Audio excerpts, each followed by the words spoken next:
Most people have dreams, and most people never really arrive towards their passions. The fears of maybe leaving a job that pays well, 9 to 5 as an example, and to go into something that may not pay right away and to jump into that, those are legitimate fears. Did you know that the etymology of the term bravery means to be afraid? Not to eliminate fear, but to be afraid, but do it anyway. So I want to tell you that it's very important to master the art of failing. There's an old classic saying in the Chinese classics of way of the warrior or the way of the samurai. Of course, it's going to be my translation and the way I understand it for myself. Master the art of failing, and the war is already won, even before the battle begins. What does that mean? For me, succeeding and failing are like two sides of the same coin.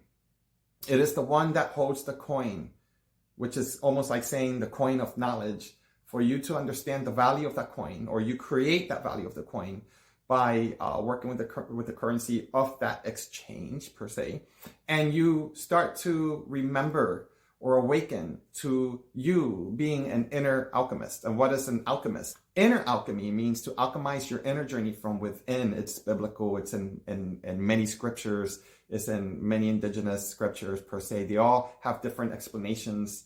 Taoism, it's in Hinduism, Buddhism, you name it. They all have different perspectives, but they all point to the same thing. An inner alchemist is one that can take that same metal alloy, that coin, right, between good and bad, yin and yang, or between succeeding and failing, and to master the art of both sides, right, not placing one value more important than the other.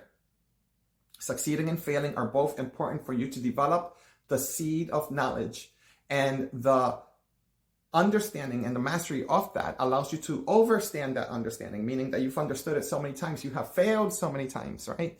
That you start to overstand that failing, and you start to develop an inner wisdom that allows you to become a testimony to others, to teach or to instruct, or for you to develop something high-tech and new. So that is the inner wisdom. So you have understanding, then you start to overstand within the art of failing, and to continue this process, whether you fail or succeed, it's one foot over the other. Now I say, once you start understanding as a process of anything that you're looking to achieve, right? And then you start overstanding that because you start putting in the work in there, and you work with bravery. Even if you fail, you work towards your passions.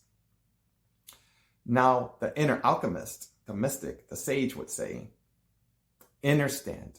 You take understanding, you take overstanding, and bring it into your heart. And the understanding is to allow yourself to develop the inner wisdom that you have an intuition that is very divine within you. And to wake up that intuition is to go through these adversities, such as failing, and to push through the things that seem that you're not able to achieve. And whether you achieve it or not, that's the destination is not important for me. What's important is the journey, because the destination never arrives, because by the time you get there, you're a whole totally different person from the way you plan yourself to be anyway, because the destination is your future self. You are always in the present. You are always in and within your journey. So an inner alchemist is one who can turn any alloy into pure gold.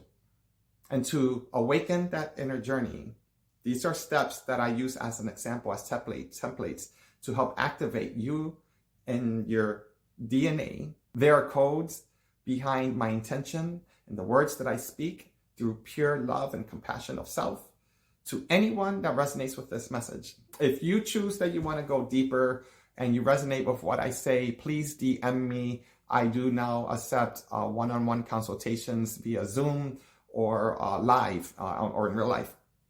Hope this message helps. Be well.